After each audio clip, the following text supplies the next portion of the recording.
نوی چیف جسټس یحیی افریدی راتلو سره درې غټ اعلانونه کړي دي. یو خو د نوی چیف جسټس یحیی افریدی حواله سره چې کم مختلف صحافیان دي یا کم کالم نگار دي کم سپیشلیست دي د سیاست سپیشلیست یا د ملک چې کم سرمایه کار دي ای مختلف تشویش کړي چې آیا نوی چیف جسټس یحیی افریدی به هم د زوړ چیف جسټس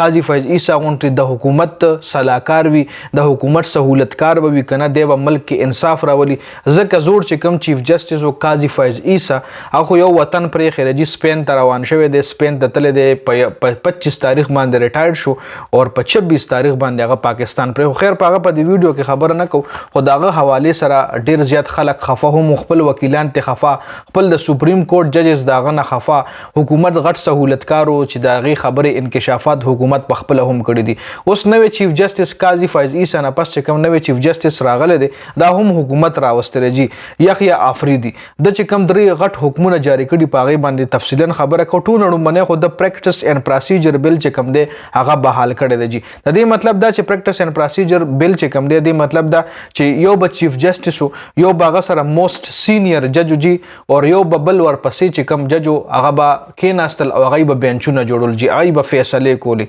نو د چې کوم چیف جسټس چې کوم ختم شو قاضي فیض عیسی هغه په دې کې صدارتي آرډیننس جاری کړو. صدارتي آرډیننس یو جاری شو او هغه کې قاضي فیض عیسی یو خپل ناستو او یو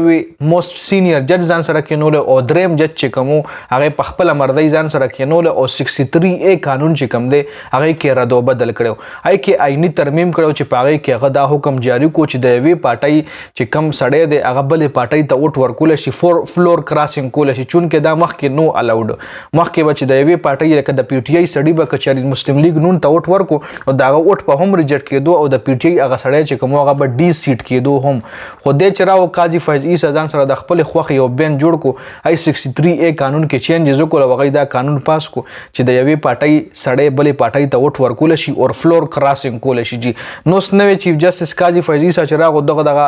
پریکټس اینڈ پروسیجر بل چې کوم دی دای بحال کو او د چې کوم جج چې کوم او منیب اختر هغه ځان سره چیف جسټس قاضي فیض عیسی نو پرېخه نو دوست هغه منیب اختر چې کوم دی په دغه بینچ کې دوباره شامل کو پریکټس اینڈ پروسیجر بل چې کوم دی دای بحال کو چون کې په کار خو دلوا دا و چې بیخي دغه قانوني بیخي د سره کړی او دا کم عمل چې شوی دی خو دا اوس چرته کېږي ځکه په دې باندې خو د تعیناتي شوه. خبل چیف جسټس یحیی افریدی په 28 اکتوبر باندې فل کورټ اجلاس راغوستی دی چون کې د اجلاس ډیماند وکیلانو او ججز قاضي فیض عیسی نه مخکې هم کړی و خو هغه دا فل کورټ اجلاس نه راغوستو. نو اوس یحیی افریدی فل کورټ اجلاس راغوستی دی کېدای شي په دغه اجلاس کې د صدارتي آرډیننس حواله سره هم خبر وشي کم صدارتي آرډیننس چې قاضي فیض عیسی په وخت کې جاری شو او هغه پکې د 63A قانون کې چینجز کړو جی. خو مشکل ده چې په هغه باندې خبر وشي جی. بل